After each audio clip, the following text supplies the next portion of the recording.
Chief. Live from the 704.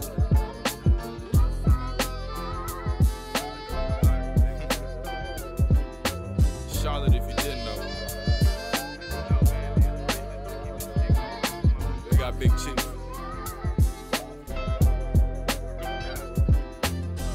What an honor, I witnessed greatness. I be really in my head like wow. Cause I remember Nipsey the Great, when he was navy blue and 2 braids down. Many always had that drive in them, kinda like a nigga do right now. Made a couple bad choices. Queen. We are back in the living room. Hey, what's playing over here? We are playing Amen by Chief Ray off his newest project, which I can't say exactly when it came out because, you know, I'm on my IG break. But it came out like maybe last week or so. You an official groupie now. Available on SoundCloud. Listen, I am a fan. I feel like if you can get me to like rap music, you've done something special because, you know, that's not normally my genre of choice. I actually kind of hate rap. Oh, yeah, especially I know when that. it's not about anything important. So, yeah, shout out to him for creating something that I can actually listen to. I feel like his label is called like Soul Food or something around that genre, like something around that. And I felt that's what his music sounds like. I think I like it because it uses, to me, what sounds like old school like beats and stuff, and you know, like it's kind of like old school R&B beats. So I think that's why I like it better than some of the other rap. But yeah, we went to high school together, so I'm supporting hard. Yes, come on. Out here for HU because you know I'm more of a HU than a ECU. I feel okay, like HU to the death of me, ECU to the sickness of me. Okay.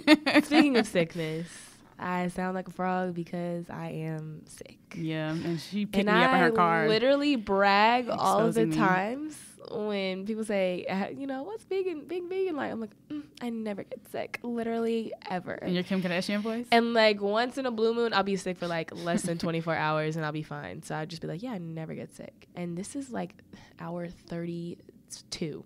At this point. Wow, yeah, that's not okay. So I think I'm sick. Oh yeah, well I'm definitely taking my wellness formula as soon as I get back to the house. Oh, you know, I've been drinking my sea moss and my bladder act trying to get right. There you go. Hell yeah, we're here with the natural rims, people. I'm trying to get right because, you know, I don't do the medicine things. So do you want to go first, kick off month in review, or you want me to go first, or you want to go back and forth? Well, you know, I only have the one. Okay, so I'll start with you. Okay. So my first one everything is pretty like personal life stuff. Okay. Taking that IG break. Yes. Just been very nice. Which I need you to hurry up and come back because I send you so many things. Yeah, I saw a notification. I need to turn my notifications off for it, but I saw one. You should actually look at what I send you and then log back off. I saw that you sent me something this morning and I was like, no, she know I'm not on Instagram right now. Yeah, you can tell me you're going on break and I'm still going to be like, still going to send this because she needs a good laugh when she comes back. I don't actually think I'm going to come back till January. Oh, I just realized why I'm sick. Because last week, this motherfucking mic touched my mouth. Yeah, it does take like 7 days. Yeah, bitch ass mic. Yeah. I'm going to sit back. I understand. But yeah, I took a break because I was trying to prepare for a character I'm playing in one of our in our last student film. Yeah, we're come on, acting. Yes. We're doing The Real Vampires of Charlotte. Okay. So I haven't been watching anything other than Housewives of Atlanta and vampire movies for the last like 2 weeks. Because I wanted to I wanted to experiment with method acting. So like staying in character ish. But Did you want to bite me when you saw me? No, I didn't. I didn't want to bite anybody. I'm sick, so. And that, yeah.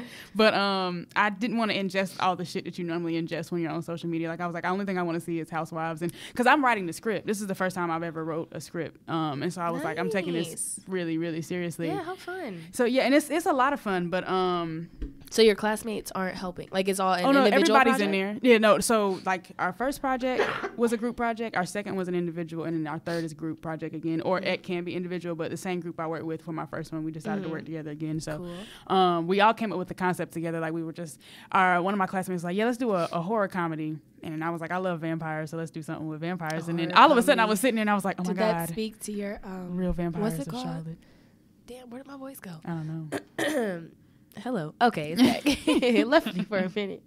I was gonna say, what's it called? With Chanel number whatever? Oh, my inner Chanel number 1. Yeah, but what's that show called? Scream Queens. Scream I Queens. fucking Is that love what you thought show. of? No, because I like vampires. I was just like, all of a sudden I was just like, oh, Real Vampires of Charlotte. It just came out of nowhere. Like literally, we said we were gonna do a horror comedy, then I was like, oh, let's do vampires, and all of a sudden I was like, we should do a housewife parody. And so I went back and started watching the 7th season of Atlanta Housewives, which is a fucking iconic season. I've never seen any of the Housewives. I know, but just know it's hilarious.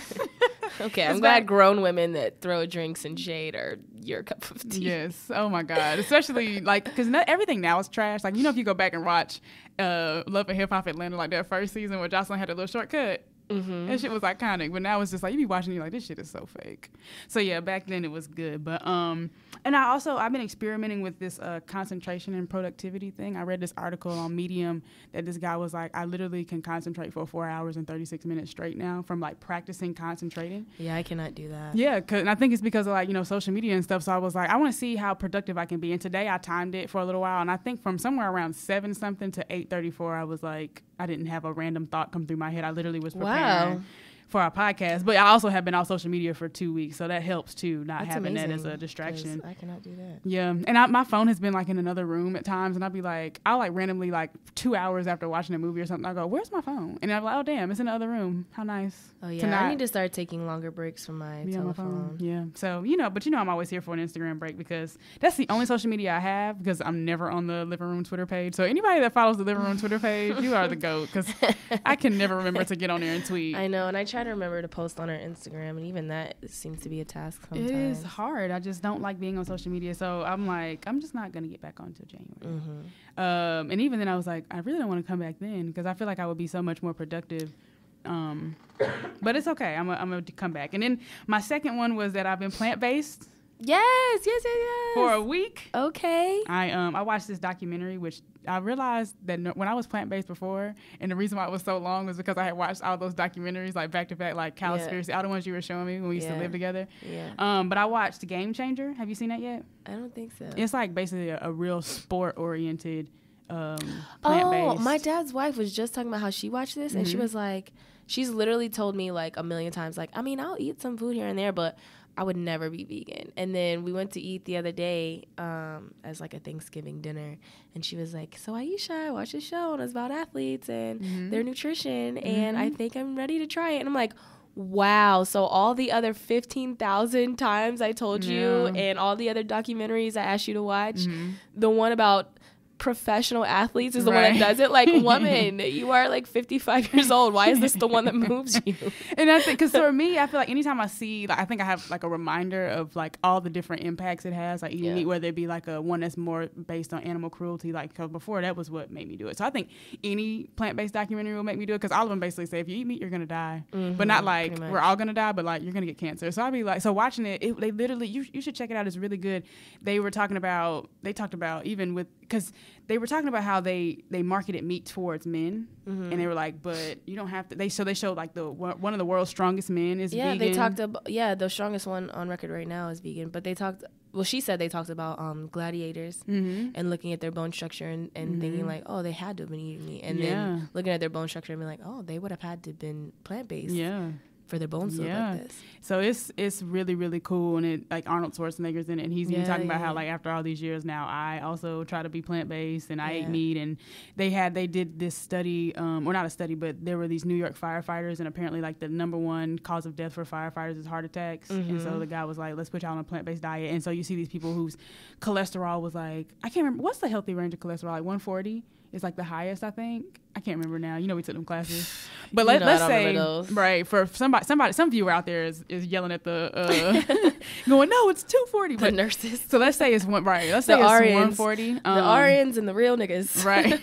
Let's say the average number, or the healthy number is 140. Like, there's a guy who was like, yeah, your cholesterol is like 200. He was like, and now it's, after being plant-based, it's like 140 or 155 or something like that. Just dropping, just because, we don't need cholesterol, but we get it from the food that we eat, and your body naturally makes it. Like, we get enough from our body. From the fats and animals. Yeah, so it was just a really, really good documentary. Yay. And I was like, come on, 7 days. Well, you said how long?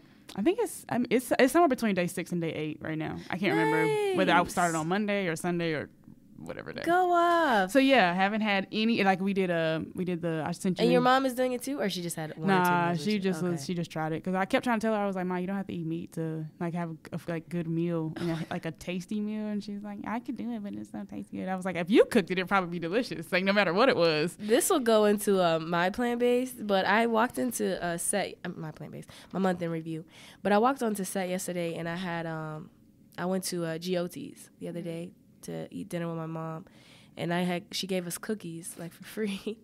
I love free things, and especially cookies. But I walked in on set with a cookie, and one of the directors was looking at me, and she's like, "Hey, you got a cookie?" And I was like, "Oh yeah." I'm like, "Yeah, it's vegan." And she's like, "Ugh, gross. Yeah, I know it probably is." And I'm like, "A cookie? What did this cookie do to you?" And she was like, "I don't know." I was like, "Can you just try it?" And so I let her break off some and have it, and it was a hummingbird cookie, which basically just means it has like nuts and chocolate chips and usually a little bit of everything in it. And she's like, "Oh my God, that's so good." And I'm like, "Yeah, what did you think this cookie was?" And vegan she was is like, a flavor. Every time I think of vegan, I just think of tofu and ew. And I'm like, what the hell? Vegan is a flavor. Y'all, we eat other things in tofu. Matter of fact, lots of vegans don't eat tofu at all. Because it's soy, yeah. Lots of vegans don't want soy because the way it's cultivated. But yeah, people think vegan is a flavor. And for our listeners out there who may have their noses turned up or they're frowning or they have if anyone is in Charlotte and they don't know about vegan food, holla at me, because I love an excuse to go eat, and there's a restaurant that has 124 items. I'm trying to make my way through the whole list. So if you want to go eat, you should go with me so I can eat something off of your plate and try it. And if you got your nose turned up right now, just remember that vegan is not a flavor. Yeah, it's not a flavor, girl. It just means it ain't got no meat or cheese or milk. That's it. It's not tofu, sister. So yeah, I got one more, but we can switch off now and let you do the thing. Okay, well, my month in review, I'm actually gonna. It's kind of a shout out too, I guess, at the same time. But I'm working on a short film with Tori Tillman, the Tori Tillman. Hell yeah. You might know him by his pectoral muscles on Instagram, or abs, or hair, or his abs, or skin, or his smile, all of his teeth. Or his teeth. Yeah, handsome young man. But he wrote a short film.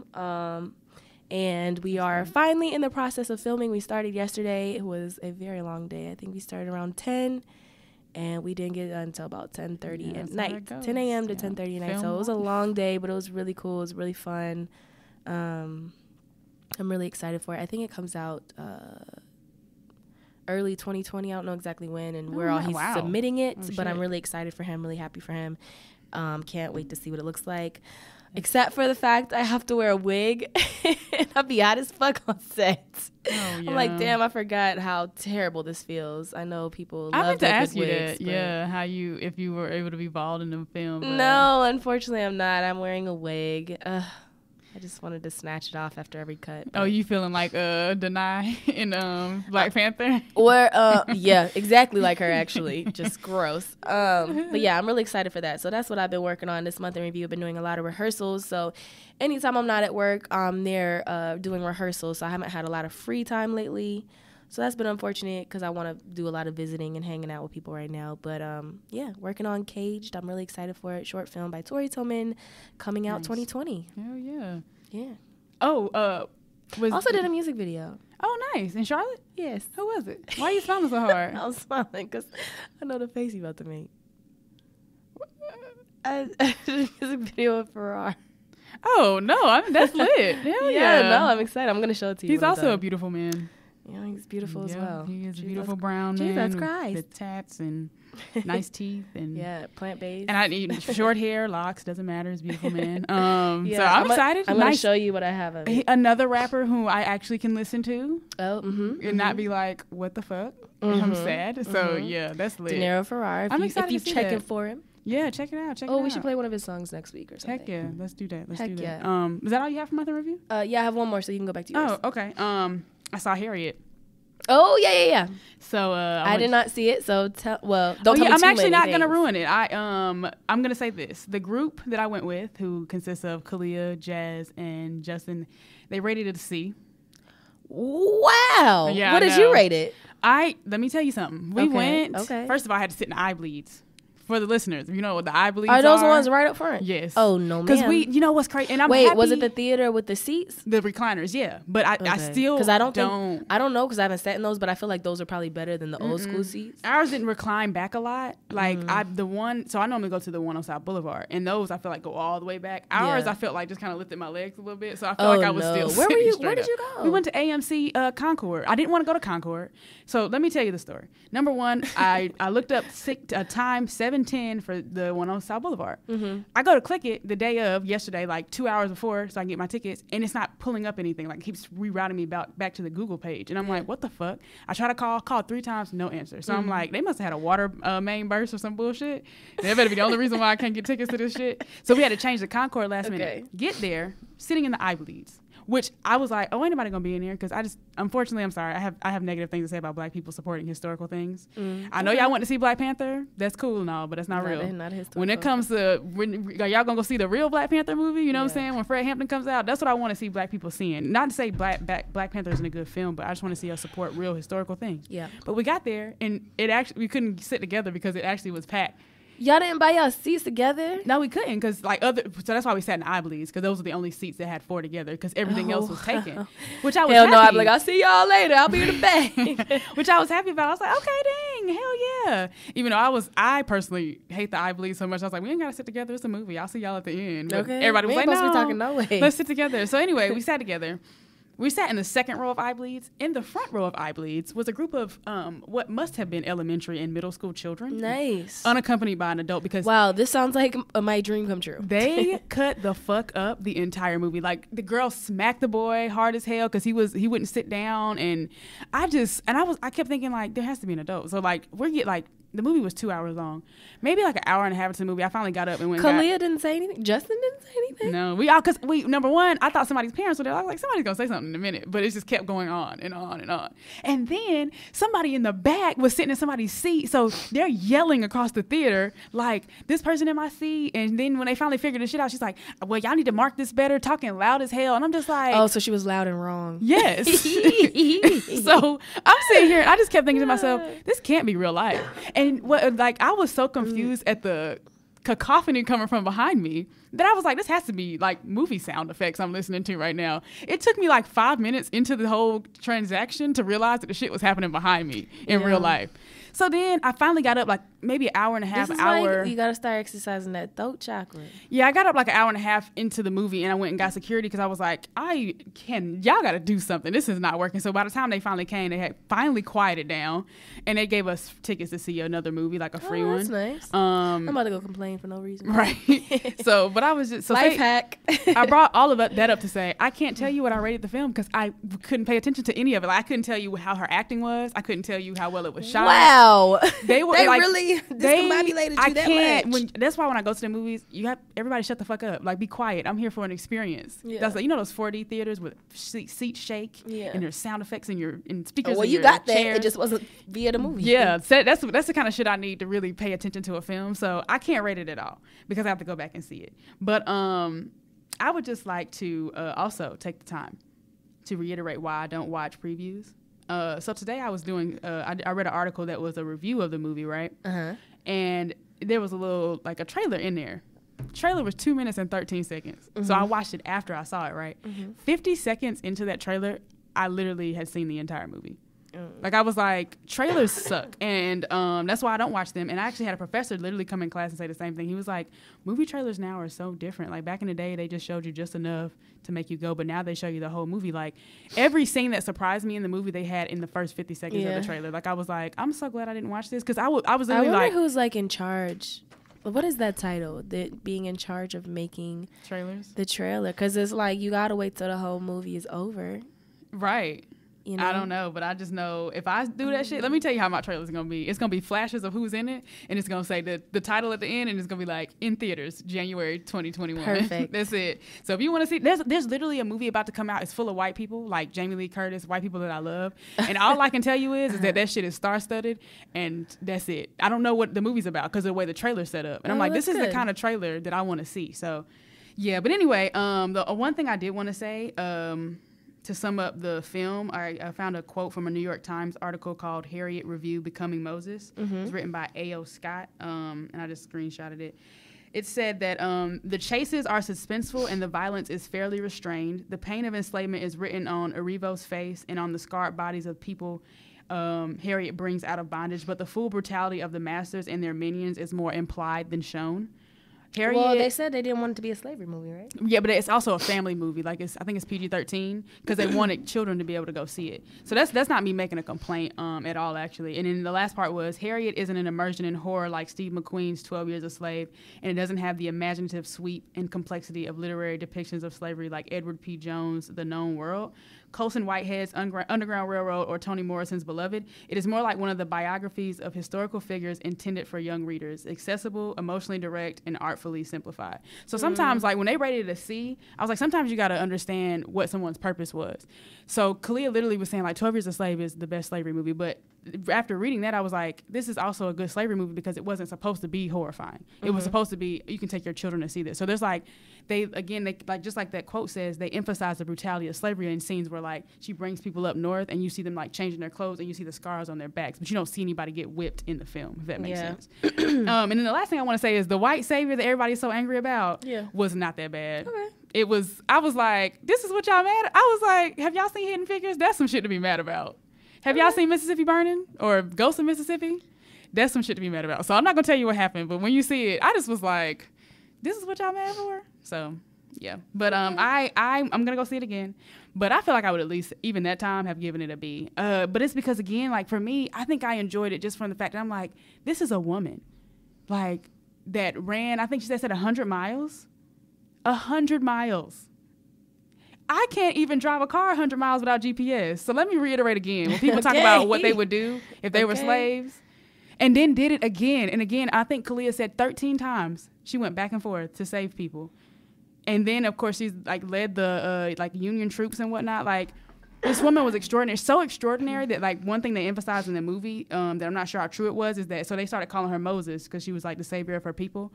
People were literally like trying to figure out, they thought it was a man. They thought it was a white man in blackface. Like they just could not believe it was a woman who was doing this. So I'm like, this is extraordinary. I don't give a fuck what y'all say. This woman, and then again, like knowing that she had to climb that cliff in like the actual actress, like 13 times. I can't remember now how many times, or 7 times, whatever.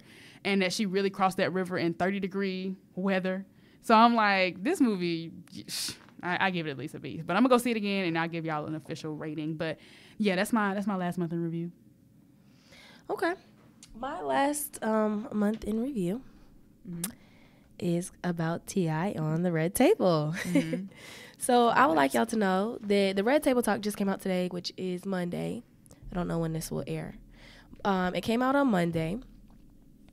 I woke up at 8:30-ish because I wanted to watch the episode when it dropped at 9 a.m.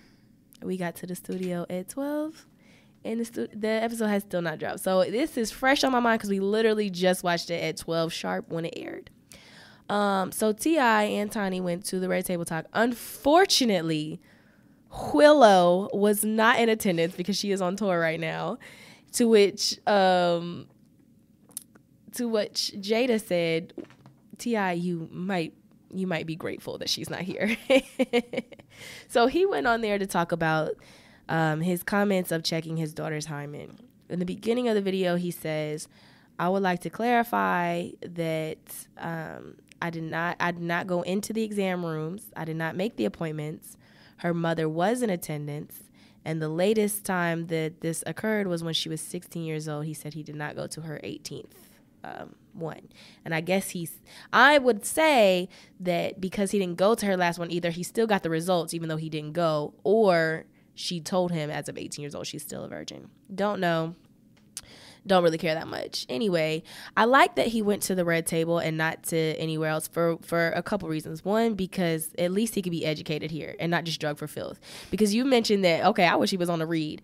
Kind of. But I say I'm glad it was the Red Table because I feel like in order to educate somebody, you have to be like nurturing.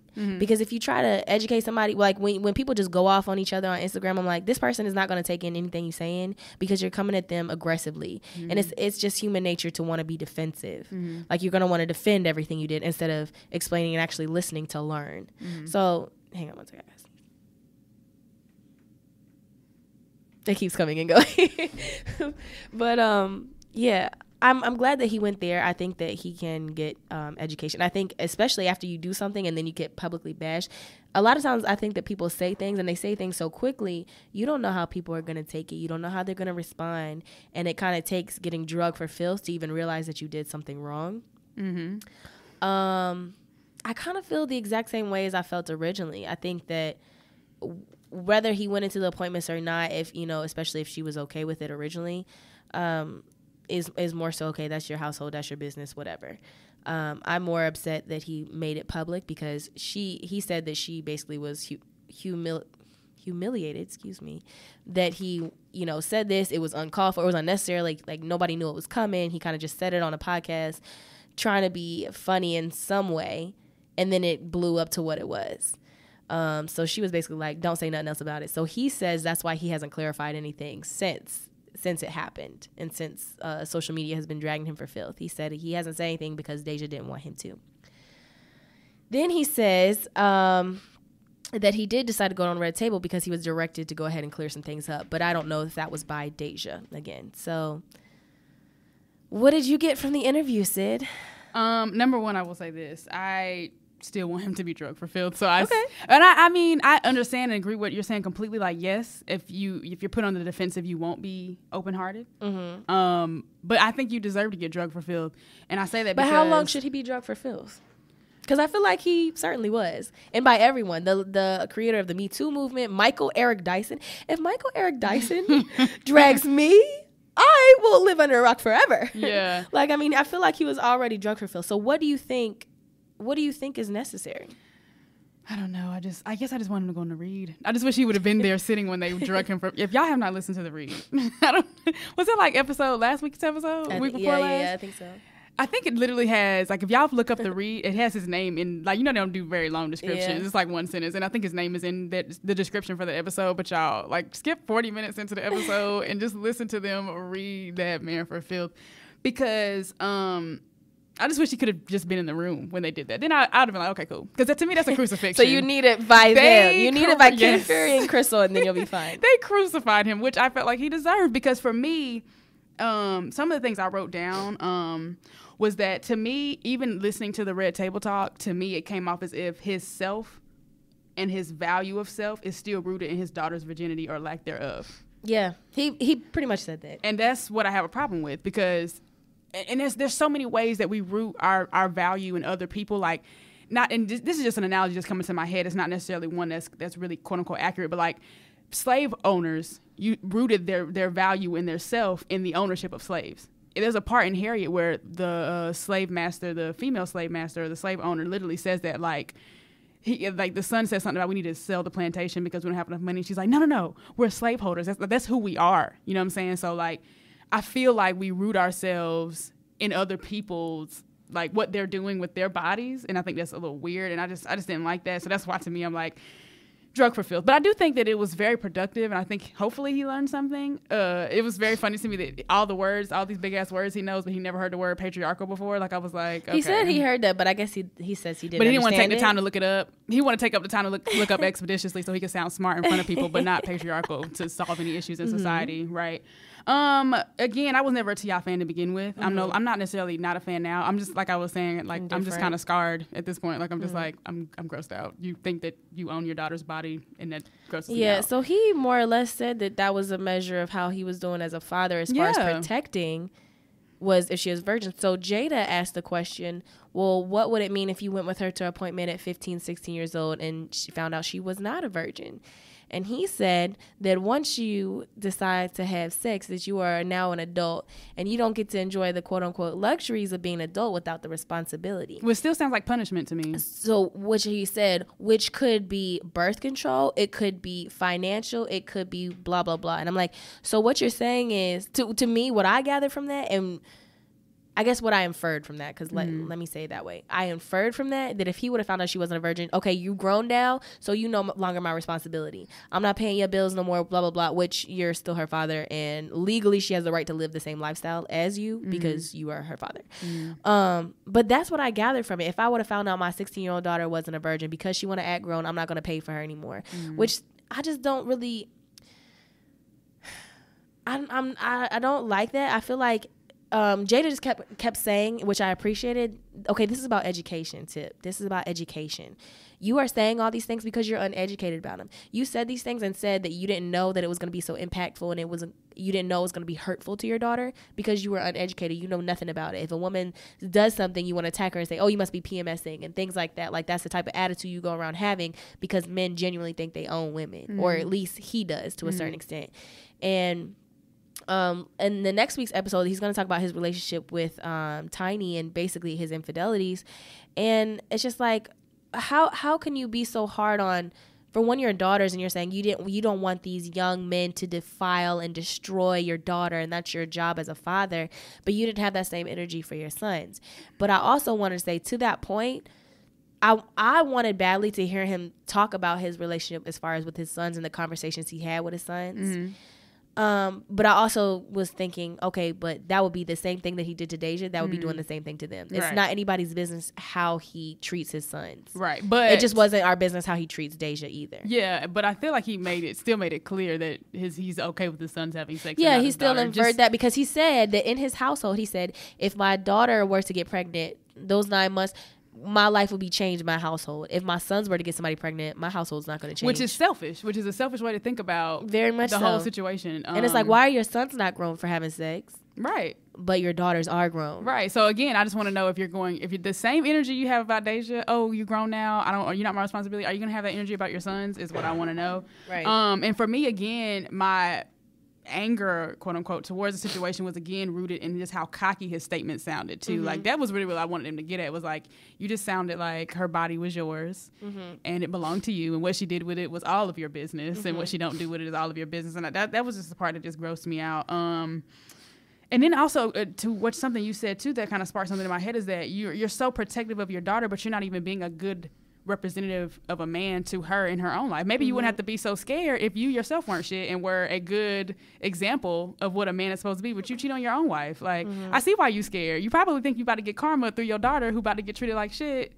To which we said last week, your children are not your curses. So yeah, I just and then he said something else too when he was talking about another thing too that I think is also so weird about this, is that we know women mature faster than men. And your 16-year-old daughter can't have sex, that you can't handle, but however old his son is that he told he could, or whoever he high-fived on the show. He had a conversation with his son when he was one of his sons on the show. He was 14. But that's okay. We know boys mature slower than women, so he's really more like 10. But it's okay for him to have sex. And he said basically, Gross. I didn't want my daughter to have sex. I didn't want her to break her hymen because I didn't know she could handle it. I didn't know she could handle heartbreak. I didn't know she could handle protecting herself. I didn't know if she could handle like it emotionally and physically and this and third. And it's like, well, that, to what Jada said, is like, this is where your education comes in. It's your job as a father. Yeah, you want to protect your kids, but it's your job more than anything is to teach them. And have a conversation. If you fight all your kids' battles for them, they'll never know how to do it on their own. Why wouldn't you have the conversation of protecting yourself with your daughter? You can also do what you can do to protect your daughter. Right. Also you need to empower her to protect herself. Right. Even if you want to teach your children abstinence, we know it doesn't work very well, but let's say you want to teach that. I think you should teach all the things. You should be like, hey, you cannot have sex, or here are the things you need if you're going to start, and that is all that I can do. Like, I just feel like Will and Jada, maybe not so much Will, I don't know how he treated Willow as far as her virginity is concerned, but they just seem so much more like guides than I'm going to tell you what to do type of parents. And T.I. is coming off more like, I'm going to tell you what to do, and if you don't do that shit, you out my house. Financial repercussions. Yeah. So and then he made a statement about the younger boys that he didn't trust, like that she might be dating, interacting with, which to me, I was like, that's a generalization and a projection. You probably weren't shit, and that's probably why you think these boys aren't shit. And you probably talk about not shitness in your music, like most rappers.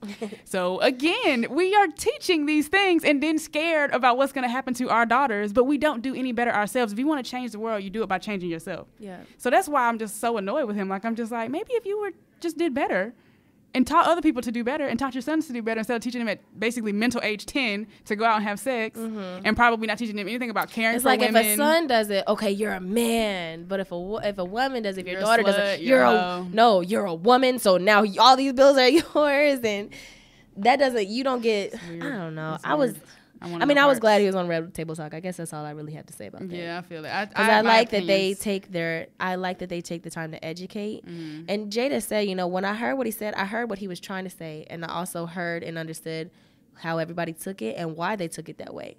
And I like that about Jada, because I feel like it's important to be that open-minded. It's important not to just react out of just disgust or anger, and try to put yourself in somebody's shoes, or try to relate to other people, because just because you don't understand it don't mean you can't take the time to be open-minded about it. I'm not there yet. It's above me now. It's above me now. I am on the attack from this point forward. I think I do better with looking at things from both sides. Not because I agree with things from both sides, but I think that's just something I try to do. Mm-hmm. Okay, I see it from my side. I see it from your side. Your side is wrong. You're on the wrong side. But at least I can see or hear where you're coming from. Or I understand why you're miseducated or why you're being misunderstood because you don't know how to articulate or show what you're really trying to do. Right, and let me make this very clear. T.I. is a product of his society. I feel like this is what I expect of most men, to try to tell their daughters what they're going to do. And right, and if you look, you look at the response from a lot of men were like, yep, I don't see the problem. And it's like, okay, well, it won't be reproducing with you, right. You, or you. Literally see people say that and be like, and this is why I'm single. I don't want none of your toxicity in around my body. Yeah. So, yeah. But, yeah, I understand that he's a product of his society. I actually, again, like I said, I'm just scarred, but I think it's just weird. It's different for me because I was never a fan to begin with. So this is pretty much my representation of you now. So I'm just like, okay, well. Carry on. So yeah, but I wish him you know what, at the end of the day too, I do love, when I take myself out of this situation and put it on the scale that I put everything else on, is that I think everything is a teachable moment because you're never going to get anywhere unless we have these conversations. So I am happy, but I do just wish he was on the read also. Yeah, and he said for there to be malice, there has to be ill intent, and there is no being overprotected. There's either being protected or unprotected. And I was like, that's an interesting way to view things, but whatever. I disagree with that too. Yeah, it was interesting. But I think that it is a good thing. At least it sounds awful that these are our options. Either a father who is completely absent and doesn't love his kids and is not involved at all, or one that's literally in the exam room, which he said he wasn't, but one that's literally at the doctor's office with you waiting on your results. It's like, I guess these both sound like not wins to me, but I would rather my father be involved and maybe want to protect me from men, quote unquote, defiling me and destroying me by taking my virginity. I guess I would prefer that than a father who's absent completely. No, I'm on the other side of that. Because people, like when people are like, oh, I wish my parents had stayed married. Why, if they hate each other? I've grown up in that household. It's not fun. The grass is not always greener on the other side. So let's say you are if your mama is the shit. Yeah. And she took care of you and you are good and you turned out good and you did something that makes you happy. I don't care if you're a doctor, lawyer, trash man, work at the skating rink. I don't give a fuck. If you have a job that makes you happy and you get married, you don't get married, you do things that actually make you happy and avoid the things that don't, you're fine. Yeah. Why are you looking for a daddy that didn't want you in the first place? Yeah. Why would you want something? You want to force him in your life? That's going to be toxic and it's going to cause you harm and damage. I think that's the point. Like, nobody, I don't think, wants a toxic father. I'm saying, I guess I would rather him be overprotective. But that's my point, though. I'm saying I think that you will be toxic if you don't want to be present and you're being forced to do so. Yeah. That's going to be even more damaging than not being there at all, in my personal opinion. Yeah. But like I said, this is coming from somebody who grew up in a household where my parents did stay together, and it was not a happy relationship. And I remember growing up and being like, why don't y'all just break up? Who are you helping here? Not me. I don't want to see you crying. I don't want to see you down there sleeping while she crying. And I don't understand. I don't get how you think that this is a conducive environment. But don't get me wrong. I understand that my mother did what she thought was best. And that's what most people are doing at the end of the day. I understand that most people are just trying to do their best, no matter how many mistakes and scars they put on their children. Mm-hmm. But yeah, like sometimes I'm like, no. When he's like, oh, it's either you be overprotective or not protective at all. I choose not protective at all. But I think with him being on the show and getting this education and being drugged for filth and being educated, because at the very he could be like, yeah, I said what I said and I don't give a fuck. Like he said he was apologetic. He apologized to his daughter. He apologized for what it did to her.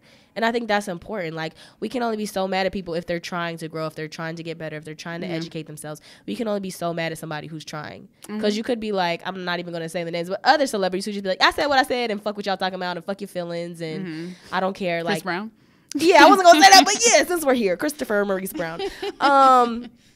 But yeah, I mean, you could be completely unapologetic and not willing to grow and evolve. And I think those are the worst kind of people to be around, period. I hate being around somebody who's not willing to grow or listen or learn or just expand. They just want to sit there and be in their wrongness. So I'm going to say this. My daddy ain't never had no sex talk with me. My daddy ain't never went me to the gynecologist, and I'm not pregnant, never been heartbroken. So it could go either way.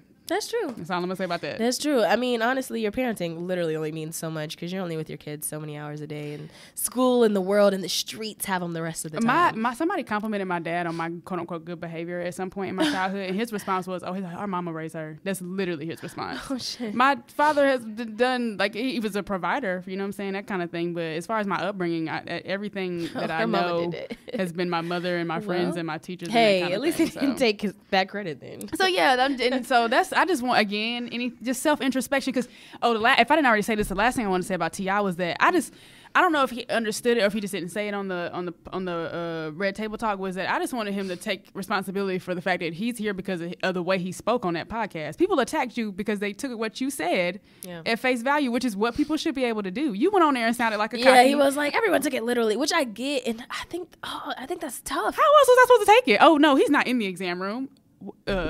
I was supposed to infer based off of how you were talking that you weren't in the exam room. I was supposed to infer that she was okay with it based off the way you was talking. I just feel for her. I strongly feel for her because I can't imagine. I'd be like, listen, Dad, this is your life. This in the eye, this all this social media. This is you, baby. This is not me. So please don't involve me in none of the shenanigans.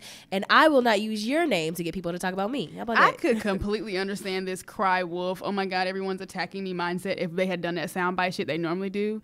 But I literally read what you said and literally took from it what I took from it. So that was your fault. Like, not to say you literally got to go around stepping on eggshells, but Jesus, you went on there sounding like you owned your daughter. I didn't put that in there. Mm-hmm. You know what I'm saying? Like, sir, you listened to the podcast. You actually heard his words. You actually heard them spoke from his mouth with their inflection, and you got the same thing I got from it. We don't have the same reaction to it. But I'm like, sir, I just wish you would have been like, you know what? That was my fault. Yeah. But let me explain. Let me, I think he did. That's what I got from the Red Table. I didn't hear it. I wanted him to say out of his mouth, this is my fault. I think even in the Red Table Talk, I think that he I'm infuriated. Was both I can't even say willing to learn, but he was listening, I guess. And also still defensive. I feel like, but he did apologize to his daughter, and I feel like that's all we could do because it really ain't got shit to do with us. At the end of the day. I just don't want him acting like that. Oh, I just don't understand why everybody's attacking me. Like I'm not. If I were a celebrity right now, I would be that person that people would be under the comments like, "Are you pressed?" Yes, I am angry. I am pressed. But hey, he could not understand, and I would rather somebody say I don't understand than to be content with being wrong. And you did this to you. I didn't know any of this before you went on there and said that shit. But, hey, at least you could, even if you're acting stupid, playing a victim, playing dumb, whatever, at least you're asking. So all I'm saying is this playing victim shit just ain't working for me. But, all right. And we're back to center. How you feel about Blank While Black is how I feel about this T.I. nonsense. From the moment I read it, before, like when I read the little headline, I was like, "Oh hell no!" Yeah. Then when I read the article, I was still like, "Oh hell no!" Oh, when I saw the article, I just knew it was a farce. I was like, "This can't be real." Yeah, so I literally had to listen to it because I was like, "I refuse to believe this." I was grossed out, is what I was. So, and I am still to this day grossed out and angered. I will be angry forever. Can we move? Can we move? Wait, we get it. You do not like T.I. 40 years later, they still gonna be like, "Are you still mad about that? You got beef with T.I.?" I'm gonna release a diss track. Okay, we know how those go. Okay, I'm done. All right. I'm gonna center myself. You can go first. Yeah.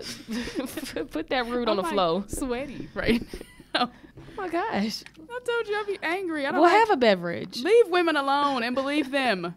Damn, women don't owe you shit. Put it on a t-shirt. That's true. That's a thing. We don't owe you a goddamn thing. Moving on. Blank While Black. Mm-hmm. So the girlfriend of Philando Castile is suing the mayor over a crack cocaine tweet. So if we don't know who Philando Castile is, he was the young man who told the officer when he got pulled over for a minor driving infraction that he was the owner of a gun. He had a permit for it when he went to get it for the officer. The officer told him to get it. When he went to get it, the officer shot into the car with a baby in the back seat, in her car seat, killing Philando Castile. And his girlfriend was in the driver's seat and started live streaming the incident as soon as her boyfriend was shot. Diamond Reynolds was her name, and her family won an $800,000 settlement after the officer was not convicted of murder. $800,000 or manslaughter is what they called it, but he was not convicted. So she got a $800,000 settlement. It was like 600 something and another 100 something for whatever. So Tom McBroom, who at the time was the sheriff deputy, launched a tweet that said she needs to come off of county and state aid now that she has some cash. It'll be gone in 6 months on crack cocaine. Oh my God. Yep. This motherfucker tweeted it with his own fingertips. So Reynolds is now suing him for defamation of character that was false and racially motivated. I stand by that. Okay. Did you say crack cocaine? Crack? Yes, crack. Oh, that was definitely racist. Crack cocaine. The defendant is alleging that the plaintiff is an abuser of serious drugs, that has an addiction that causes her financial stress, and is someone who bases her entire existence on terms of her costs of daily living on support from municipalities and other state Minnesota entities. That's what the suit says. So when Broom was asked why he assumed that Reynolds was on crack cocaine, he said it wasn't because she doesn't have a history whatsoever of drugs. So this is just something he said out of his asshole. And they asked why he assumed that Reynolds was on drugs, and he said history. He then wanted to clarify. So he said that to the Minneapolis Star Tribune. He then wanted to clarify, quote unquote, that when he said history, he decided to defend himself by saying that these words were misinterpreted. He was saying he's seen a history of people blowing money that they got in settlements. I feel like two things right now. Number one, let me say this. If you have ever seen a reunion of Housewives of Atlanta, Cynthia Bailey is normally sitting there with her mouth agape. Mm-hmm. We're not filming this. We haven't filmed in a while. When Aisha first read that tweet, my mouth was agape. Mm-hmm. Like I literally could, if I had been like, you know how you tilt your chair back and you kind of plan, if I had been tilting my chair, I would have fell out of it just now. Mm-hmm. Second of all, my period will be starting soon. And I think the hormones are affecting my emotions because everything is making me sweat. I can't believe he said that. He tweeted that in 2017 and then was elected mayor in 2018. And now, so he was sheriff deputy. He got demoted after the tweet, I guess, to still like a courtroom justice. Mm-hmm. So he is concurrently a courtroom justice and the mayor at the same time right now, having tweeted something like that. First of all, wait, were you about to say something else? No, go ahead. So when we come in here and we talk about, all the lives that have been lost, police brutality, or the different settlements that people get, like, i.e., the exonerated 5. And, you'll say things like, well, money, will never bring the person back, which I 100% agree with. But when you said they got $800,000 just now, I was like, I don't know where they live, but that's like a house and a new car. Like, the reason why I brought that up is to say this is that if someone has been taken from you unjustly, or your time has been taken from you unjustly, mm-hmm. i.e. exonerated 5, you deserve to live the rest of your life. She was also arrested that day. Like a fucking, I heard, like a fucking king or queen. So as far as 800,000. Yeah. Oh, hell no. And then to say, okay, you're going to blow it. And then he said, okay, to further defend his quote unquote history comment, he said, well, I've seen them come to court. They've lost their children, but they come to court dressed to the nines with Michael Kors purses.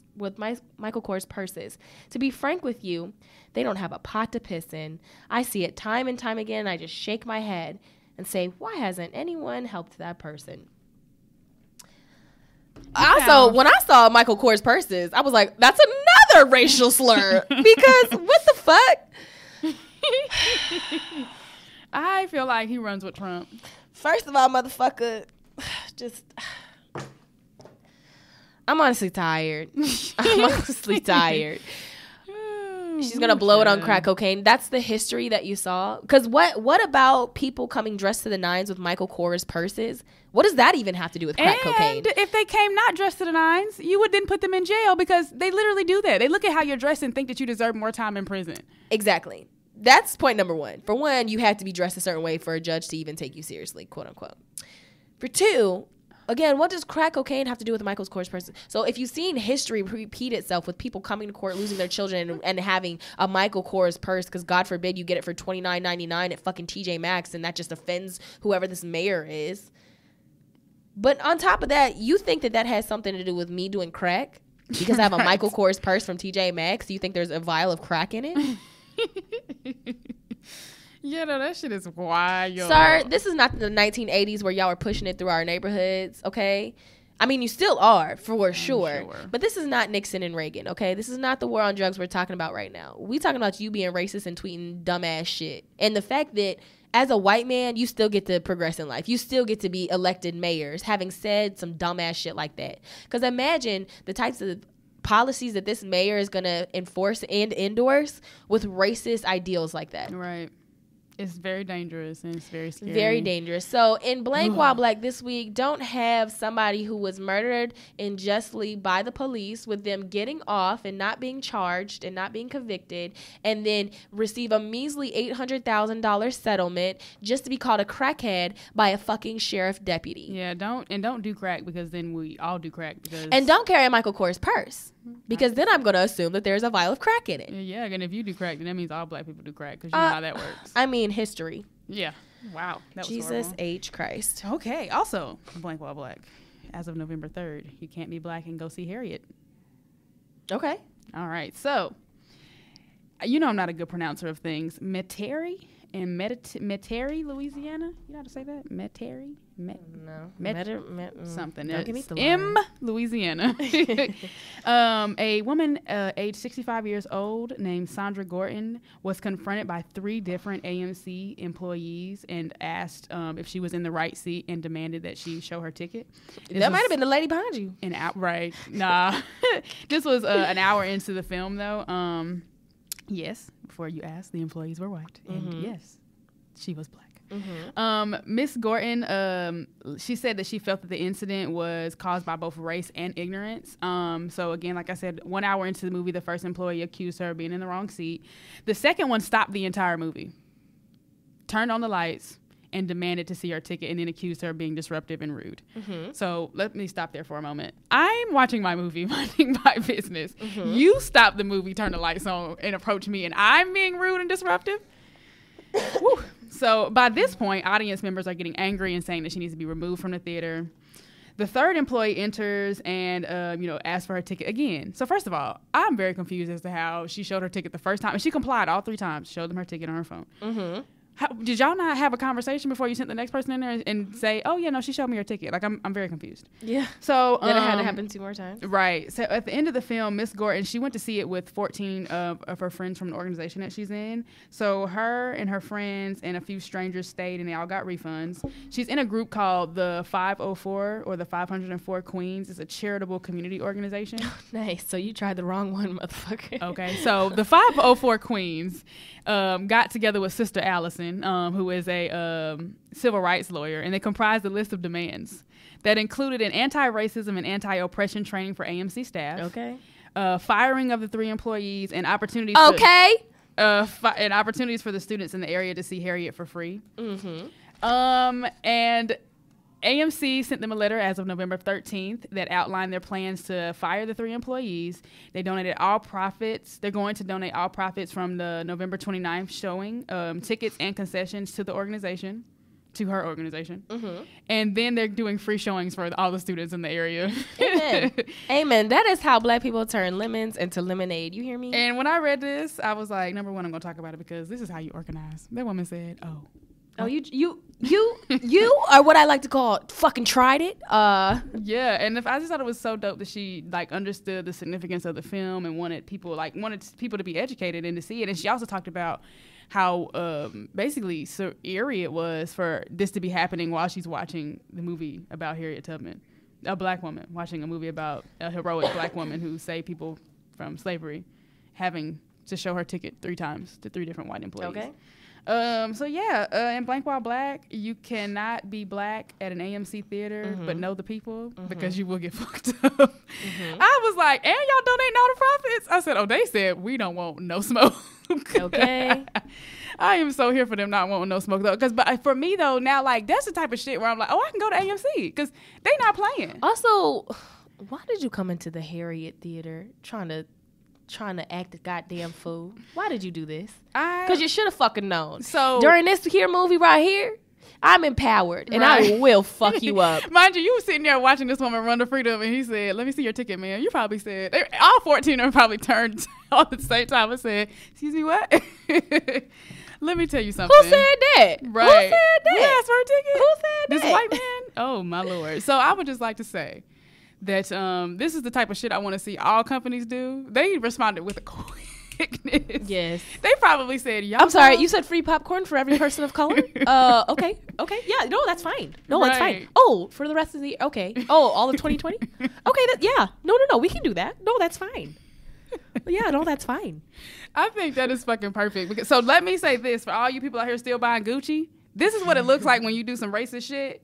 Some even possibly racist shit. Because the lady said again, she don't think it was just race. She think it's an ignorance thing too. Oh, hello, miseducation. Okay, so the fact that they said, "Oh, we will do all of the things," I thought that was lit. This is how you respond when you have people that fuck up royally in your organization. You said, "Oh, we're gonna do all the things." So, and because they didn't even ask for the donation to their organization, the AMC said, "Oh, and we'll give you some money." Yeah, which to me is like, if you think about it, they are making money off of a black woman's legacy. Period. Okay. So that should be a no-brainer. But you have people who will go, "Oh, that's a bit much." No. That is, I don't think so. That is.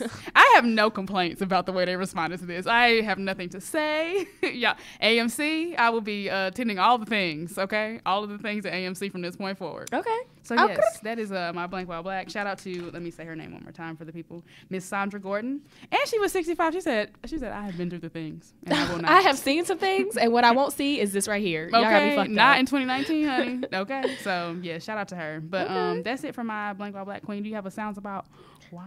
You good sistren? You know I do. All right, moving on to sounds about whites. We are going to come back to Harriet again. Okay. Oh, God. Gregory Allen Howard, who famously wrote the screenplay for Remember the Titans and co-wrote the script for Harriet, has been basically working on this for 26 years. Damn. Something like that. Trying to get this on the TV and the things. He's been working on it since the 90s. On the silver screen. Uh-huh.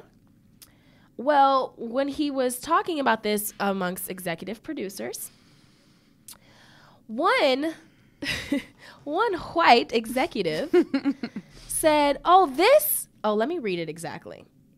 "This script is fantastic. Let's get Julia Roberts to play Harriet Tubman."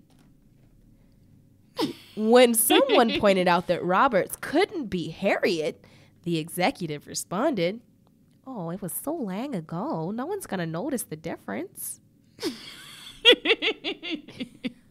But you know what's funny? Don't even put no makeup on her. Just let her run around as her white self as Harriet Tubman. Please do it. What in the Quaker Nation is this?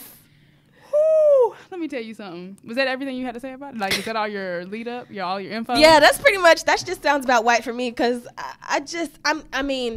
because I think that is what sparked the meme that's now saying, "I'm going to tell my kids that this is Michael Jackson. I'm going to tell my kids that this is Erica or Lyrica and A1 or whatever." People doing all those memes. I think that's what sparked it, is people like, well, white people write history all of the times. So, let's just make up our own shit. Since we making Harriet white, let's just make up our own shit. Let's just do whatever the fuck we want. Since that's what we've been doing since the dawn of time, doing whatever the fuck we want, rewriting history with white faces, with Caesar Borgia as Jesus Christ. Like, let's just make everybody white that we want to be white. Even Jesus, even Harriet Tubman. Of course. And the white savior is not enough. They said the Harriet herself should be white because she's a great person. We shouldn't just have somebody white helping Harriet. We should actually make Harriet white.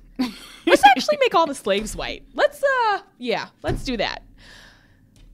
Let me tell you something. I just want to know when I just want to be in this room. I wanted to be in this room when somebody said, Bob, Harriet, Julia could not play Harriet. Well, why the hell not? Because Harriet is black. Well, come on. It was so long ago. I'm sorry. What did the amount of time have to do with the facts?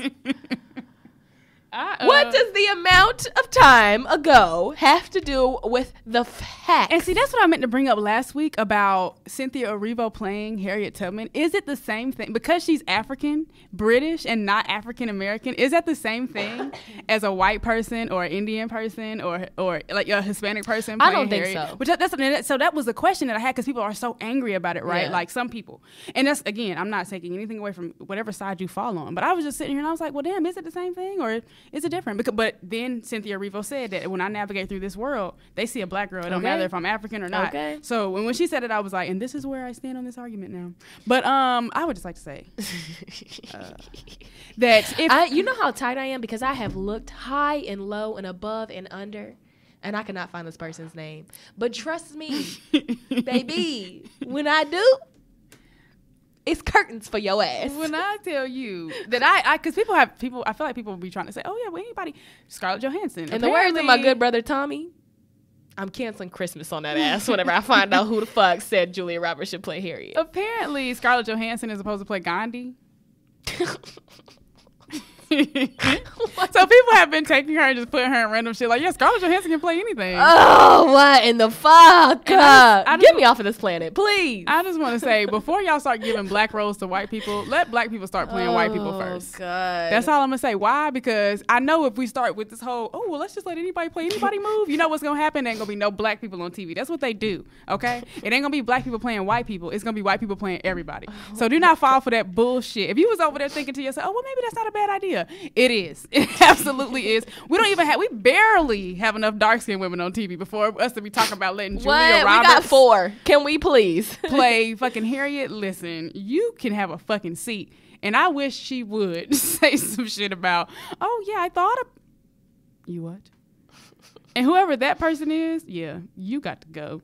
You got to go. So yeah, wow, what a mess. What a shit. I'm glad you brought that up because I started to talk about it or bring it up, but I didn't. So I'm glad you brought it up. What a fucking shit show. Is that all you have for Sounds About White? Sounds About White. Yep. All right. I actually don't have a expectation. I couldn't come up with one. Oh, I have one. I'm sure you do. What is it? So this one has hold it in there. This like one, swinging my legs into the table. Started from an article that I saw. Do you want to put a pin in it? Nope. Okay. Actually, pause for the cause. Okay, pause for the cause. Sounds good. Hey, have a party with the people while I'm gone. Okay, hopefully Sydney edits all of this out. I'm going to tell y'all her secrets while she's gone. Her middle name is Ronise. Sydney Ronise Wadsworth. If you're pulling up in her DMs. And what's another good Sydney secret? Okay, this isn't as fun as I thought it was going to be. If she washes her hands for the full 2 minutes, then I can come up with some things while she's gone. Oh, this is a good one. Y'all will appreciate this. So we got to meet the Angela Davis, and Sydney was in front of her in line when we were getting food. And she said, "You want some chicken?" Because she didn't know what else to say to her. And Miss Angela Davis shook her head. And Sydney goes, "Oh, are you vegan?" And Miss Angela Davis shook her head, yes. And Sydney said, "Oh, me too," with her tongs wrapped around a chicken breast.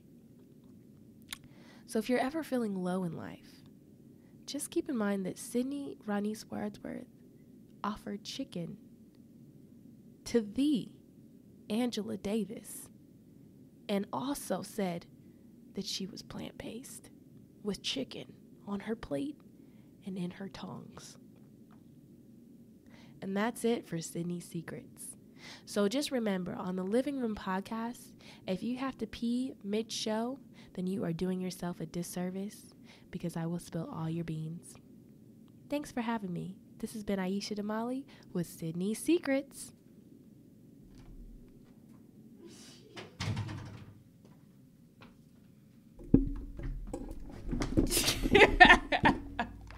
Hi, Sydney. Welcome back. In the words of the famous tip, it's either be overhydrated or not hydrated at all. Oh, yeah, I need to drink some more water. Mm-hmm. Okay. Whew. My little kidneys can't handle all that. Why did you call your kidneys little? Because I'm little. I'm a little person. What the hell was wrong with you? I got an adrenaline rush because I had to do everything so fast just now. But I did wash my hands for like 30 seconds. Oh, wow. I told the people it was going to be 2 minutes. Oh, okay. This is awkward. Washing my hands? Yeah. I'm going to leave that in there. I don't know what you said while I was gone. I can't wait till you start editing because I feel like you're going to call me. I should. I am, just because you said that. All right. We can just jump right into it because I'm going to leave this in here. Okay. Okay. All right. Sexpectations. Yeah. So, yes, this article came out that the Indian Council of Medical Research has completed their clinical trials for contraceptive, which have been sent to the Drug Controller General of India for approval. Now, this approval can take up to 6-7 months to be passed and be ready for the public. But what it is was a 13-year lasting, I guess, contraceptive for men, birth control.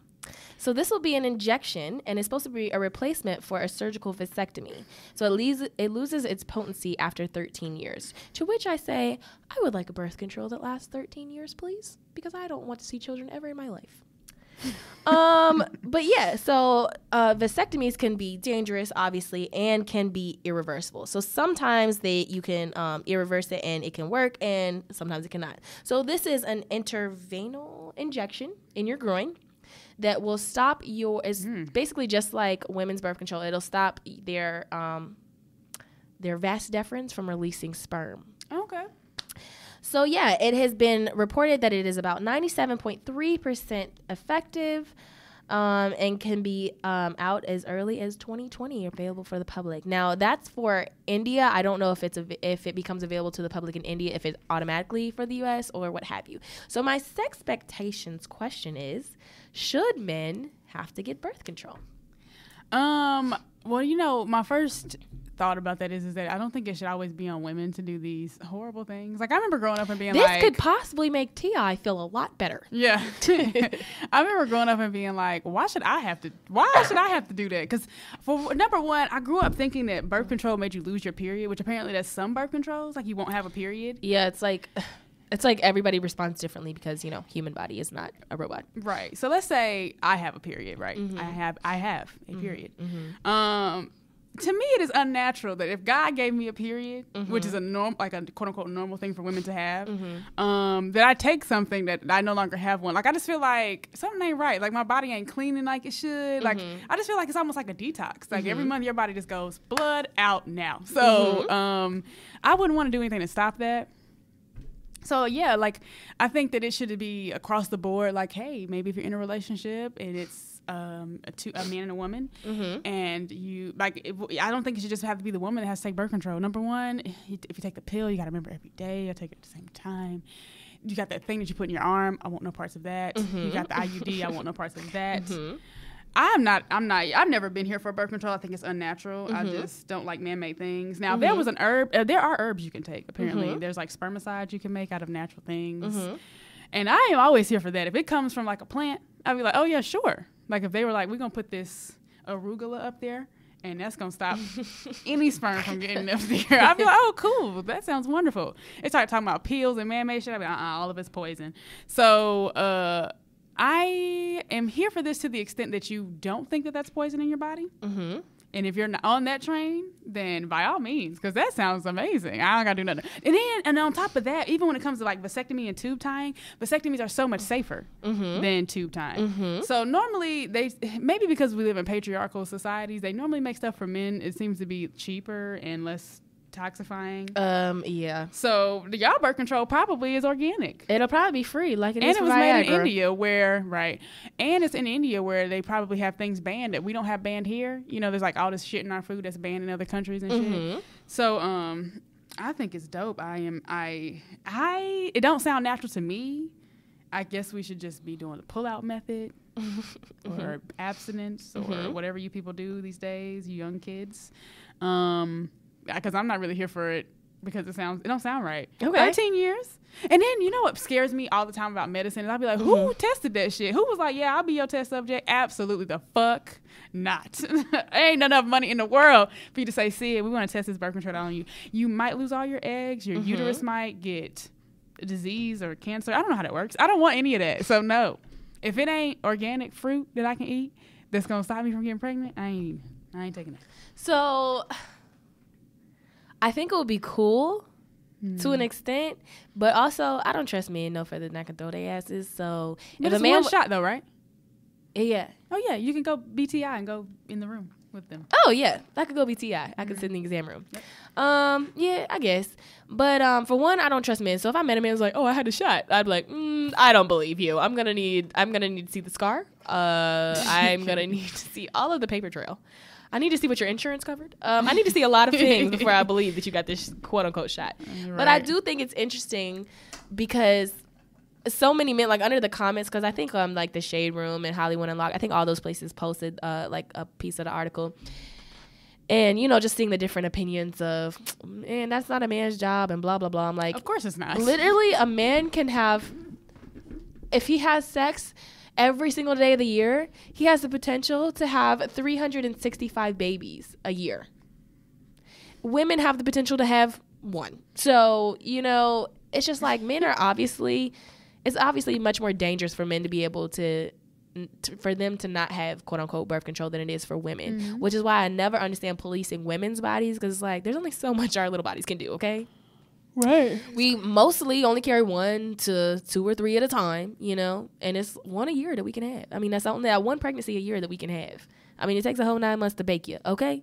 So if anything, men should be on birth control over women. But to your point, I do think that things that alter what your body is naturally supposed to do is not necessarily safe.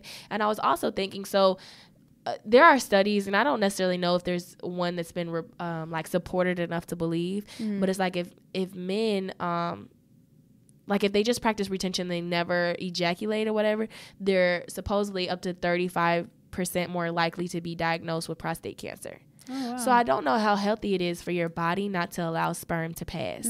So I was like, during these studies, like, how long was this study to even say whether, okay, after this 13 years, you might have prostate cancer? Right. So to that I say I don't know, but it does sound better than me having to go get all this shit, because like you said, everything they make for men, they make cheaper. Like they always are making like Viagra is going to be covered by insurance and shit, yet women can't even get their fucking birth control half the damn time. Yeah, it's crazy. But again, that's like I was saying with T.I., this is just a society that we live in. And that don't make it right. Like my mentality now is that it's kind of like I was saying with Harriet and the white savior thing. It was like, I'm gonna take what I can get, but I'm gonna complain the whole way because we're gonna do better than this ASAP, as far as I'm concerned.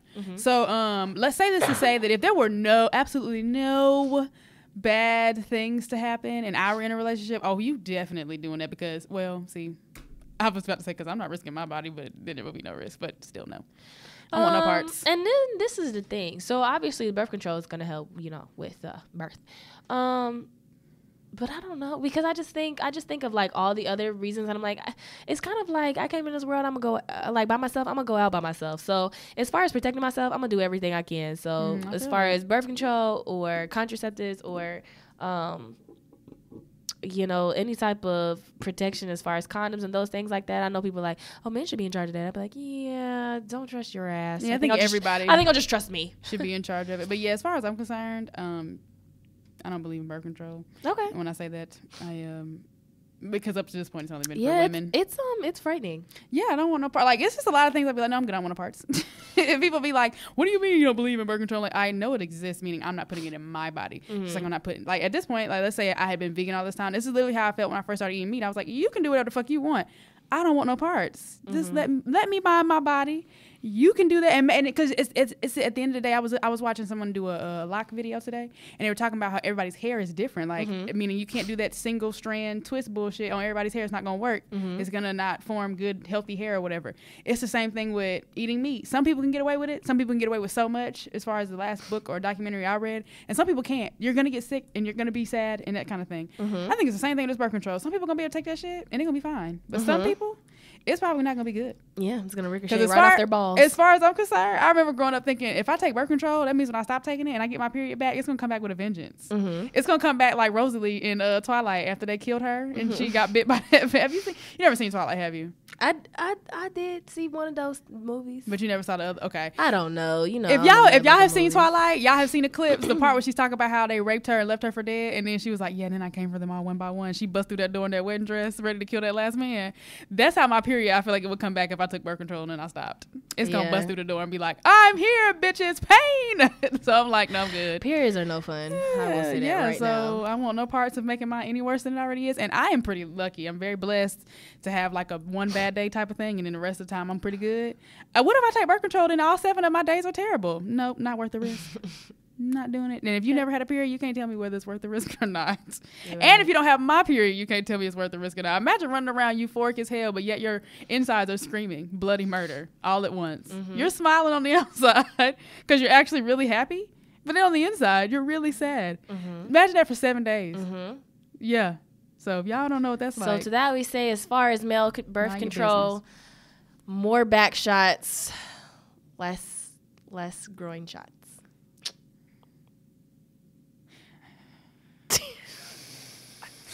Hey, you know, nothing wrong with putting little kids on the back. You know what I'm saying? Then you won't get pregnant. You're doing this on purpose. I'm editing this out. No, you're not. I'm just kidding. All right. That wraps up Sexpectations. Ready for Black on Black support? Black on Black support. I didn't realize earlier that I said that Chief Ray's album dropped, or his newest project. That was what I wrote down for Black on Black support. So yeah, to reiterate, groupie. I'm okay with that. I am a fan. Listen, if you can get me to listen to rap, you have accomplished something great. If you don't ever do nothing else in life, why did you just scream at me? You don't ever do nothing else in life. There we go. If you can get me to listen to your rap music, you have accomplished something. So shout out to Chief Ray, whose project has dropped, which is available on SoundCloud, and it's coming soon to all the other platforms. So look out for that. Oh, you know what I wrote down? His music sounds like it could be the soundtrack for Brown Sugar. Have you ever seen that movie? That's why, like, that movie is so smooth and it's got Mos Def and it's soulful. Even the entire way that it's shot, like I was watching the director's commentary or listening to it, and he was talking about how the way that they jump cut is supposed to be like music, the jump cuts in music. And I was just like, that's so cool. But he had to like study and be a lover of hip hop to make a movie like that. And I think sometimes I think all the movies that I think are really good is that the people were passionate about whatever that movie was about and have been for years. Like I couldn't have made Brown Sugar because I don't give a fuck about hip hop. It would have came off real corny and real forced. So, shout out to Chief Ray, who makes the soundtracks for movies like Brown Sugar. And if you like Brown Sugar, the movie, go listen to Chief Ray on SoundCloud. That's my Black on Black support. Okay. I have 2. Okay. Black on Black support. Okay, so first, a photographer took shot the campaign for Gabrielle Union for Amazon. Oh, God. Gabrielle Union's working with Amazon? Yeah. Is that terrifying? Amazon is a horrible company. Okay. Well, I'm sorry. But Gabrielle Union quoted the photo on Twitter and said, "Still can't believe that this is the first time I shot with a black woman photographer, or any woman of color for that matter, in my entire career. Talent rarely gets to dictate who is on the other side of the camera. That is changing slowly. But whew, if y'all only knew. Thank you, at Ravy B." So at Ravy B is the young woman's name who is the photographer that Gabrielle Union is talking about. And I just think it was really dope to even say you have that honor, but it is damn near 2020, and Gabrielle Union has been a superstar for like 20 years at least. And to say that this is the first woman of color that she's gotten to work with in her entire career as far as a photographer for like a project she was working on, that is crazy. And it's also amazing. I think it's really dope that Gabrielle took her time out to highlight that, because this young woman is most likely, going to get so much more work now, and so many other women of color are going to be able to be photographed by her. And other A-listers and superstars are going to have that opportunity because of that shout out. And you don't think about how small like that action was, how small it was for Gabby to take the time to quote a tweet, but how impactful that's going to be for this young woman's career. So that's really dope. And Ravy B responded, "Wow, there's nothing more beautiful than being able to shoot black women. You are art. We are art. It is a privilege. I am speechless and honored. Thank you so much for the opportunity. Thank you for always using your position to elevate others. Very, very dope. So everybody keep in mind that no matter how big or small you think your support is, if you're supporting someone, you have good intent and you're, you know, being honest, you're being genuine, then that is going to go a long way. You don't have to have 1 million followers to support somebody. You don't have to have $1 million to support somebody. A little goes a long way. So shout out to Ravy B and to Gabrielle Union for highlighting this. Yeah, I logged on to see who this woman was, and she does have some amazing photography. That made me think of Haley that used to go to ECU. She was a photographer. It was like her Instagram was like Haley Simone's Project or something like that. Oh. But it makes me think of people like her because I thought she was so creative and very cool. She has a very dope aesthetic, I think. So it makes me think of people like her and the position that small amount of support from Gabrielle Union could put women like her in. So it's pretty dope for me. Super cool. Super cool.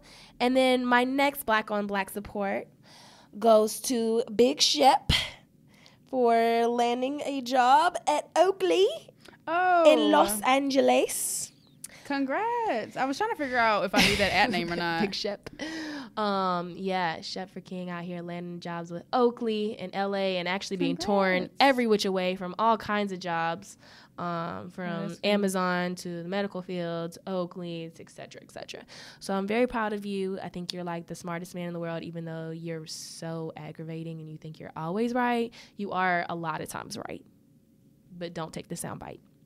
But yeah, that is my Black on Black support. Shout out to the smart kings and the smart queens and navigating through this life that is, you know, not working in our favor. And so, you know, we kind of got to work twice as hard and do twice as good, but we're out here thriving. They didn't know we were seas when they were out here trying to bury us. So shout out to Black people for being black, period, the end.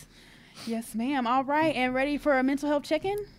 Yes. Okay, mine it's something new I'm trying. I watched this video about this like ultra runner, I think is what it's classified as. People who like run a lot. At one point it was a 14-minute YouTube video, and at one point he was like, yeah, at one point in my life I was running 200 miles a week. No, thank you. And I was like, woo. Anyway, but he was like, the video is called Purpose, and he was saying like I like to like know my purpose like every day. Like I just like to be in tune with it. And he was saying being outside, it kind of puts me in tune with my emotions. He like, I would have to show you the cliff he climbs every single day of his life, but it looks very dangerous. And I was like, and with no ropes, he just be climbing. And but he was saying like you have to, it's called something, I forgot what he said it was called, but you have to use your both hands and your feet. It's like a crawl up the mountain of the what looks like a fucking slant of rock. No. And no, the answer is no. He was like, you have to be present to do this. And I was like, that is like a really, really cool way of thinking about it and internalizing it. But anyway,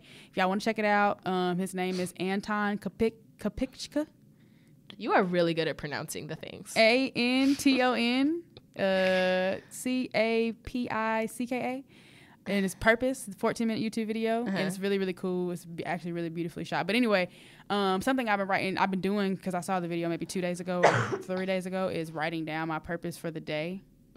And it just be small stuff. Like yesterday, I was like, oh, my purpose today is to just enjoy the day and relax. Those are my 2 purposes. And I went to see Harriet. I went skating, which is always a lot of fun. So I did it. Like it was like it came to fruition. It's like kind of cool. So just that's my mental health check-in, just writing out my purpose every day, whatever that purpose might be. Like tomorrow it might be, oh, my purpose is to shoot our short film and to complete it and to be organized and this, that, and the third. But it's just little small things that I really like put my intention forward in the day and actually write it out.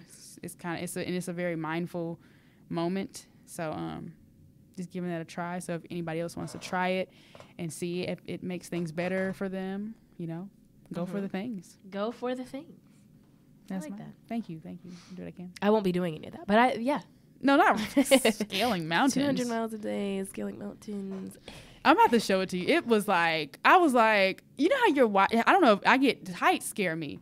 So like I can feel it in my stomach, like a weakness. Like I'm like watching it and I'm just like, no, yeah, no ropes. My man is crawling and he does it every day. I'm like, imagine doing that for the very first time. Like you have to know, because now he knows where to put his hands and his feet because he does it every single day. And I'm assuming he gonna wear them rocks out and he gonna get to slipping. I mean, not that I wish that on you, but Jesus Christ. Let me tell you something. And he said he had no rope. I was like, well, what the fuck is gonna happen if you what? I was just like, this is crazy. But people do that shit.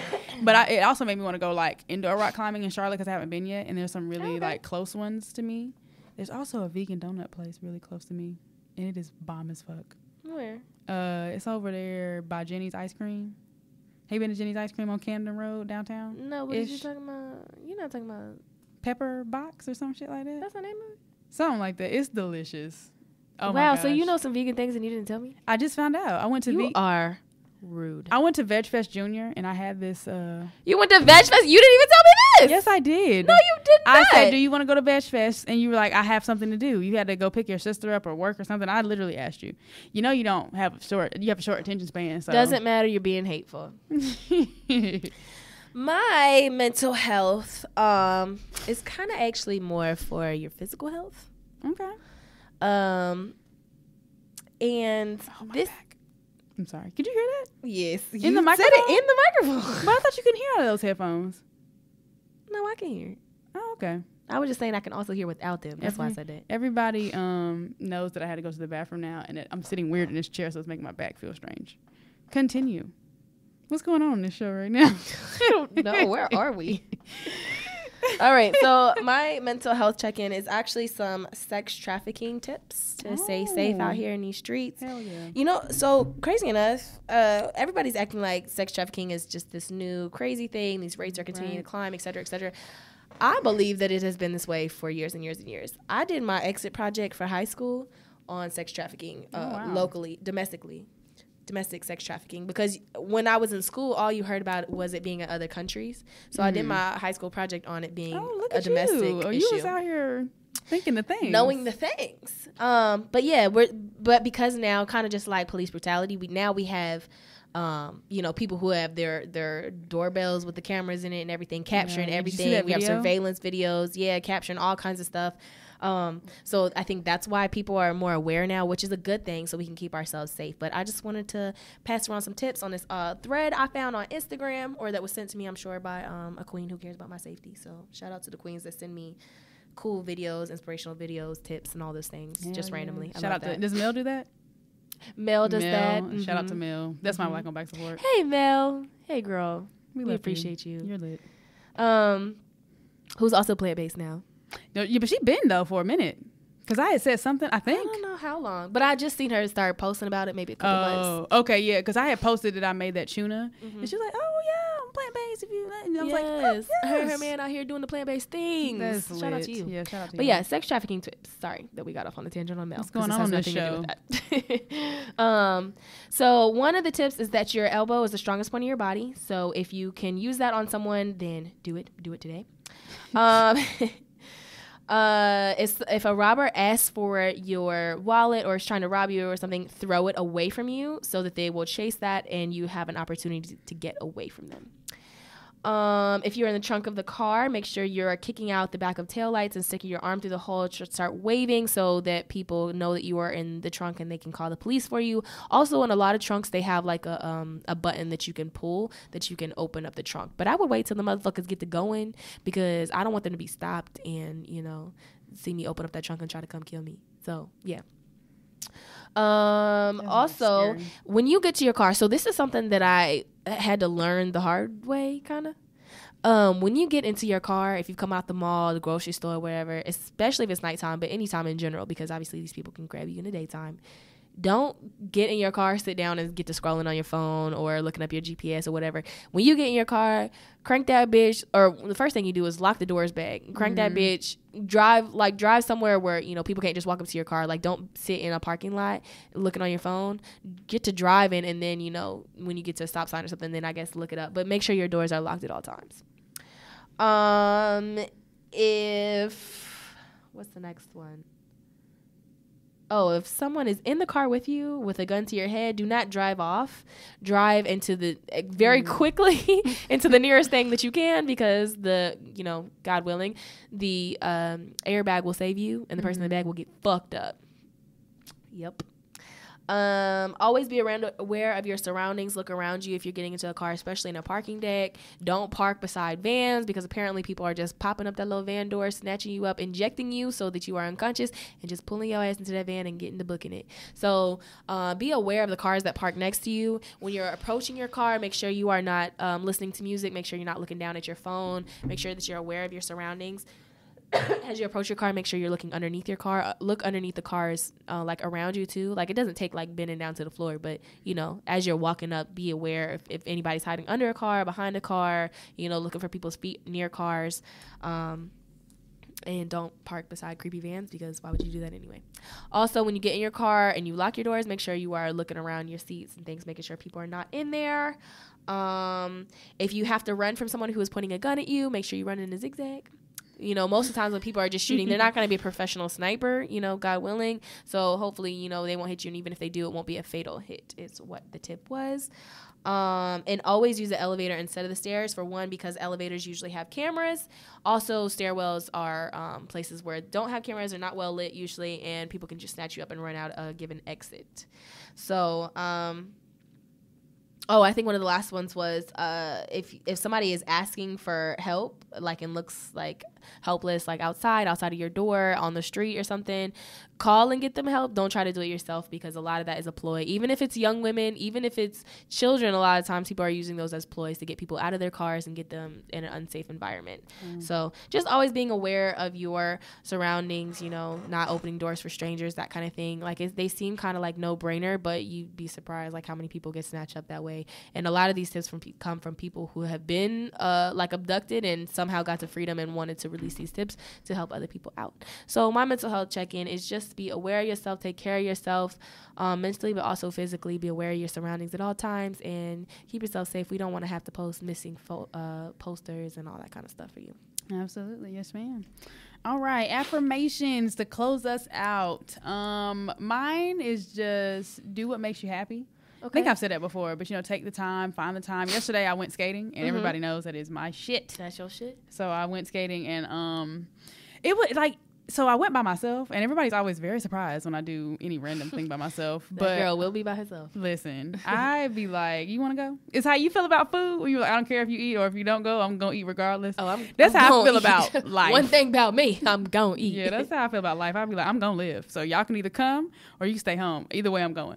So anyway, I went, but and it was a little slow at first, but then like I'm standing there trying to do this trick that I'm watching on YouTube, and this like older guy comes up to me, his name was Mr. Tony, and he's like, oh, what video are you watching? And I was like, is this one? He was like, oh, that's wrong. It's not mine. And okay. So he's like, but he better get to flirting. He's like, he's trying to put his YouTube on. So he's like, so oh, what's your YouTube? And I'm typing it in or whatever. So no, I can just teach you. So then I ran, like the whole time there was a lady there that I had met from the adult night that I went to last weekend, and she's like, hey girl, what's up? I'm like, hey. It's like people that you don't know, but like people say all that to say that, number one, people who skate are the nicest people. They always want to teach you stuff. They always want to do little skate sessions and shit. But I was talking to a lady at the like skate shop part or whatever, and she was telling me, she was like, yeah, I came here and I bought skates, and then I told the like guy who owned it, I was like, yeah, you should hire me. And she's just like, ever since then, like, she's like, I'm super happy. I became an assistant manager. She's like, my husband can piss me off and I literally will like come to work. Like, she's like, and I was thinking to myself, like, how many people can say that? Of all the things they can do when they're pissed off or whatever, their work is their solace. You know what I'm saying? Like 50% of Americans hate their jobs.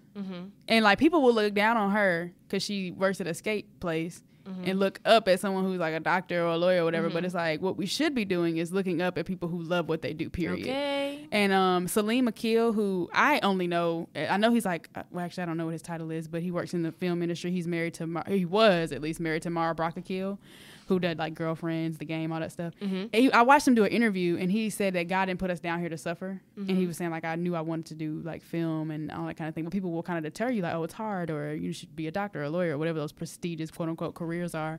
But it's like, if you're doing what make you happy, I don't care if it's hair, I don't care if it's picking up trash, I don't care if it's doing a surgery, I don't care if it's skating, working at a skate shop. That's all that matters. Like, think about it. There are people who live on this earth who all 24 hours of the day, they are happy. Meanwhile, some of us go to work and for 8 hours a day, 5 days a week, or for 12 hours a day, 3 days a week, or whatever your schedule is, you are miserable. But I'm assuming you have that prestigious job, so I guess it don't matter. You're happy after you get off work, so it don't matter. And again, that's your life to live. When you go up out of here, you're going by yourself. So as long as you are content with it, that's cool. But I don't just want to be content with my existence. So, say all that to say, whether it's work or the things that you do as hobbies or a new skill you want to learn or whatever, just like, you know, do stuff that makes you happy and makes you smile. And when you leave, like I literally walked out the skating rink singing random ass songs. Like I was like that happy and in that state of a in that much of a euphoric state, just because I took the time to do something that I know I enjoy. Mm-hmm. So just do something that makes you happy. Take the time or find the time, because I know we're all busy. You know, we're all post grads or in college and in relationships or trying to buy houses or buying houses or whatever, paying loans back. Take your time to do things that you enjoy. And if there's something in your life that is causing you non-enjoyment, get rid of that shit ASAP. ASAP. The fuck ASAP. Get the fuck ASAP. In my Tokyo Tony voice. So that's mine. Amen. Mine is, I feel like I just got louder. You did, but it's because your mouth wasn't to the microphone, because you know you do that all the time. I know, be right here. Mine is to take a step towards your dreams. I might have said this before, but taking a step towards your dreams, because they will take two towards you. Okay. You got to step out in faith. But it takes being uncomfortable. Like, nobody likes to be uncomfortable.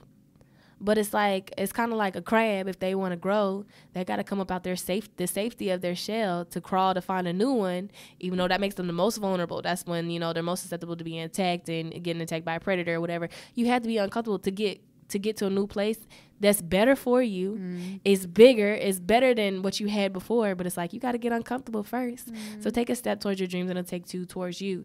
So every day it could be something small. Like if I'm an actress, if I want to excel in that, then I'm gonna have to do something every day to get better at that.